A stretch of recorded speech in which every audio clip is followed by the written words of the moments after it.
Olá, sejam bem-vindos mais uma vez para darmos continuidade ao nosso estudo do livro do Gênesis. Já estamos no capítulo 21 do livro do Gênesis e nós avançamos bem, não é verdade? Então espero que vocês estejam gostando do estudo, né? E peço que cada vez mais vocês compartilhem com outros, que vocês possam indicar se vocês estão gostando, deixando um joinha no canal e se inscrevendo no canal se você ainda não se inscreveu, tá bom? Obrigado a você que já se inscreveu e tem acompanhado, tem sido fiel ao nosso estudo que nós estamos fazendo do livro do Gênesis. Vamos lá então, espero que você já esteja com a sua Bíblia na mão. Abra no capítulo 21 do livro do Gênesis. Nós vamos estudar hoje o capítulo 21, versículos de 1 ao 34. E como sempre nós fazemos, para estudar o capítulo, nós precisamos fazer a leitura inteira, do capítulo inteiro, né? Isso pode ser um pouco mais demorado, porque tem capítulos mais extensos e tem capítulos curtos. Então nós precisamos ir com muita calma, fazendo uma boa leitura, para depois nos aprofundarmos no estudo do texto e extrair a mensagem teológica, a mensagem bíblica do texto. Ok? Vamos lá então, abram a Bíblia, capítulo 21 de Gênesis, versículos de 1 ao 34. Comecemos então com a nossa leitura deste capítulo. O Senhor visitou Sara como ele tinha dito, e cumpriu em seu favor o que havia prometido. Sara concebeu e, apesar de sua velhice, deu à luz um filho, a Abraão, no tempo fixado por Deus. Abraão pôs o nome de Isaque ao filho que lhe nascera de Sara. E passados 8 dias do seu nascimento, circuncidou-o, como Deus lhe tinha ordenado. Abraão tinha 100 anos quando nasceu o seu filho Isaque. Sara disse: Deus deu-me algo de que rir, e todos aqueles que o souberem se rirão de mim. E ajuntou: quem teria previsto que Sara amamentaria filho a Abraão? Porque eu lhe dei um filho em sua velhice. O menino cresceu e foi desmamado. No dia em que foi desmamado, Abraão fez uma grande festa. Sara viu que o filho nascido a Abraão de Agar, a egípcia, zombava de seu filho Isaque. E disse a Abraão: expulsa esta escrava com o seu filho, porque o filho desta escrava não será herdeiro com meu filho Isaque. Isso desagradou muitíssimo a Abraão, por causa de seu filho Ismael. Mas Deus disse-lhe: não te preocupes com o menino e com tua escrava. Faze tudo o que Sara te pedir, pois é de Isaque que nascerá a posteridade que terá o teu nome. Mas do filho da escrava também farei um grande povo, por ser tua raça. No dia seguinte, pela manhã, Abraão tomou o pão e o odre de água e deu-os a Agar, colocando-os às suas costas, e despediu-a com seu filho. ela partiu, errando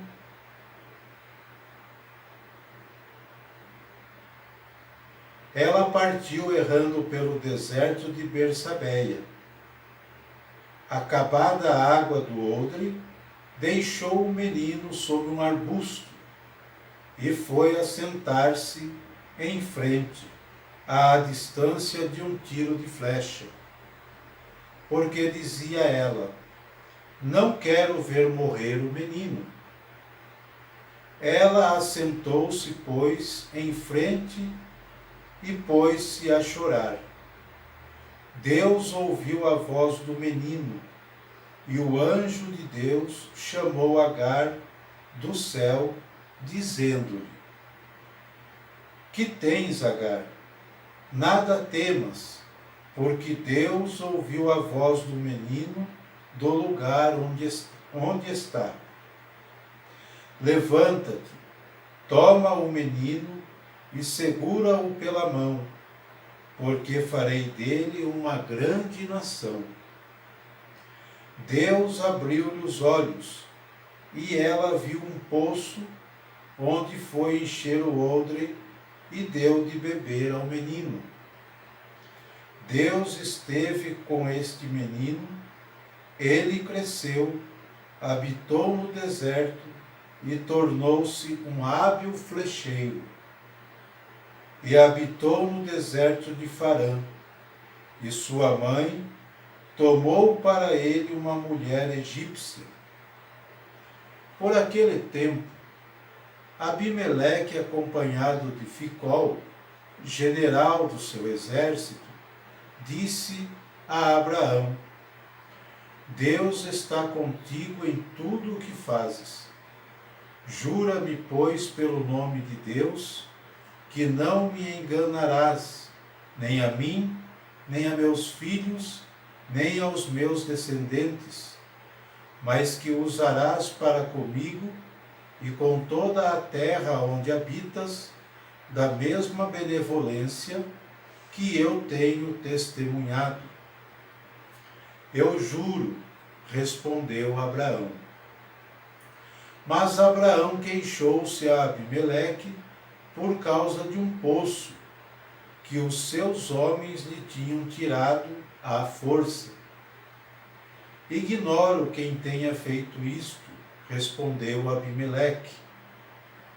Tu mesmo nunca me disseste nada a esse respeito, e só hoje estou ouvindo falar disso. Abraão tomou então as ovelhas e bois e deu-os a Abimeleque, e fizeram aliança entre si. Abraão pôs à frente 7 jovens ovelhas do rebanho, que significam, disse-lhe o rei, estas 7 ovelhinhas que pusestes à parte, aceitarás de minhas mãos estas 7 ovelhinhas, respondeu-lhe Abraão, como testemunho de que eu cavei este poço. Por isso deu-se àquele lugar o nome de Bersabeia, porque ambos ali tinham jurado. Foi assim que fizeram aliança em Bersabeia. Depois disso voltou Abimeleque para a terra dos filisteus, com Ficol, general do seu exército. Abraão plantou uma tamareira em Bersabeia e invocou ali o nome do Senhor, Deus da eternidade. Abraão habitou muito tempo na terra dos filisteus. Muito bem, terminado a leitura que nós acabamos de fazer do capítulo 21, vamos ao estudo deste capítulo. Houve umas enroscadas ou umas dispersadas na leitura, o que é normal, certo? Mas o que importa é que nós fomos com calma lendo o texto, porque tem algumas palavras também que são um pouco complicadas, principalmente alguns nomes, certo? Vamos lá então o texto. O que o texto do capítulo 21 nos diz? Este relato do capítulo 21 começa mostrando o cumprimento da promessa que Deus fez a Abraão, lá em Gênesis 17, versículos 15 e seguintes. Sara concebe no tempo fixado por Deus. Vejam bem, Sara concebe no tempo fixado por Deus. Nos mostra também o costume patriarcal de colocar nome no filho. No 8º dia, acontece a circuncisão do menino, segundo a lei, e uma grande festa no dia do desmame do menino, com um grande banquete. Era um grande acontecimento da época. Acontece também que a convivência entre Sara e sua escrava Agar se torna insustentável. Nós também vimos no texto. E segundo o relator, isso acontece por Ismael zombar de Isaac. Confiram lá no versículo 9 do capítulo 21 que lemos. Sara queixa-se a Abraão que Ismael zomba de Isaac, seu filho. E o que acontece? Sara chega a um ponto de pedir a Abraão que deserde Ismael, que o mande embora com sua mãe. Abraão fica em uma situação muito complicada, muito difícil, delicada demais. Não se agrada nem um pouco com esta situação. Mas diz o texto que Deus o aconselha seguir os caprichos de sua mulher, que ele deve seguir os caprichos de Sara. Também confiram no versículo 12 deste capítulo que nós lemos. No capítulo 21, melhor dizendo, versículo 12b. Ok? Segundo o costume da época, o filho da concubina podia herdar juntamente com o filho da escrava, ou podia também ser deserdado pelo pai. Sara pede a deserção de Ismael. Versículo 10 do capítulo 21. Porém, o texto diz que fica estabelecido que Ismael também participará da bênção e da promessa de uma numerosa descendência. Nós vimos aqui que continuará depois de Abraão por meio de Isaac. Versículos 13b a 18. Então veja bem, Ismael também participará da bênção e da promessa de uma numerosa descendência, que continuará depois de Abraão por meio de Isaac. Versículos 13b a 18. Este texto quer narrar o destino, ou melhor dizendo, este texto não quer narrar o destino que terá Isaac, o povo hebreu, e Ismael, ou os árabes.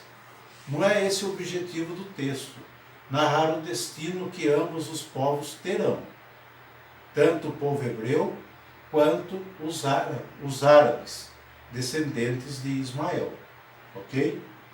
Esse texto quer constatar a relação entre ambas as etnias, cuja origem se perde no tempo.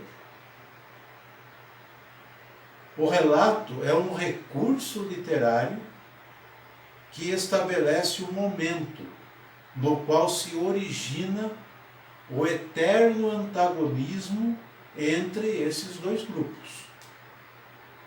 Esse é o objetivo do relato. Ao ler esse texto, podemos interpretá-lo como uma grande injustiça. Ao primeiro modo, ao ler esse texto, a grosso modo, como dizemos, podemos interpretar ele como uma grande injustiça. Mas Deus poderia, por sua própria essência de amor, misericórdia e de justiça, proporcionar semelhante transtorno contra uma mulher e uma criança? Claro que não. Deus jamais faria isso, certo? Este texto serviu como justificação na hora de reivindicar um território concreto para o povo judeu. Vejam bem, este texto serviu de justificação na hora de reivindicar um território concreto para o povo judeu. É preciso insistir uma vez mais que Deus não concede um território a um determinado grupo humano, ignorando a sorte e os direitos de outros. Deus não é injusto. Embora, lendo o texto de forma bruta, vamos dizer assim, sem lapidá-lo, podemos ter essa impressão, mas não é essa a intenção do autor sagrado. Deus não é injusto. Ele não dá um território a um determinado grupo humano e ignora a sorte e direitos de outros grupos. Deus não é assim. Tá bom? Vamos lá. Nos versículos de 22 a 38, temos a afirmação que Abraão é o grande patriarca do sul. Isso é muito importante para o autor sagrado, ou para os redatores de todo o Pentateuco, estabelecer um lugar ou lugares em que ele vai fixando sua residência, certo? Recordemos que um dos propósitos de reinterpretação da história dos patriarcas é precisamente relacioná-las com a época da monarquia unida e colocar a figura do rei em continuidade com os antepassados de Israel e com os lugares de suas andanças. Ok? Então essa é a preocupação quando é reinterpretada a história, né? Estabelecer a reinterpretação da história dos patriarcas, precisamente relacioná-las com a época da monarquia unida e colocar a figura do rei em continuidade com os antepassados de Israel e com os lugares de suas andanças. Ok? Tudo bem até aí? Fizemos uma outra leitura do que o texto está nos dizendo. Tá? Qual a mensagem deste texto para nós? Primeiro, Deus sempre cumpre a promessa e a cumpre no tempo fixado por Ele. Nós vimos isso. Nós não podemos querer antecipar as coisas, porque tudo deve ser no tempo de Deus. Nós vimos muito isso. E podemos até grifar, se quiser, na nossa Bíblia, lá no início do capítulo 21, versículo 1, que nós lemos o seguinte. Vamos ler lá? O Senhor visitou Sara, como ele tinha dito, e cumpriu em seu favor o que havia prometido. Versículo 2. Sara concebeu e, apesar de sua velhice, deu à luz um filho a Abraão no tempo fixado por Deus. Então, quando a gente se precipita, nós atropelamos, podemos dizer assim, o tempo de Deus, com a nossa precipitação humana, ok? Então, o que o texto nos diz é que Deus sempre cumpre a promessa, e a cumpre no tempo fixado por Ele. Nós não podemos querer antecipar as coisas, porque tudo deve ser no tempo de Deus. Segundo, Deus não é injusto. Deus não é injusto. Pensar assim é ferir a imagem e a essência de Deus. Terceiro, apelar a argumentos do tipo religioso para expulsar povos e culturas do lugar em que habitam não é próprio de Deus, do Deus da vida e da justiça. Certo? Então, olha bem importante esse terceiro ponto. Apelar para argumentos religiosos, do tipo religioso, para expulsar povos e culturas do lugar que habitam, não é próprio do Deus da vida e da justiça. Todo ser humano necessita de terra, onde possa crescer e desenvolver-se, e Deus não a nega a ninguém. Certo? Então esta é a mensagem do capítulo 21 do livro do Gênesis que nós estudamos hoje. Espero que vocês tenham apreciado. Mais uma vez peço que deixem um joinha no canal, compartilhem, se inscrevam e até o nosso próximo encontro, se Deus quiser, onde estudaremos o capítulo 22 de Gênesis. Um abraço a todos e até o próximo encontro.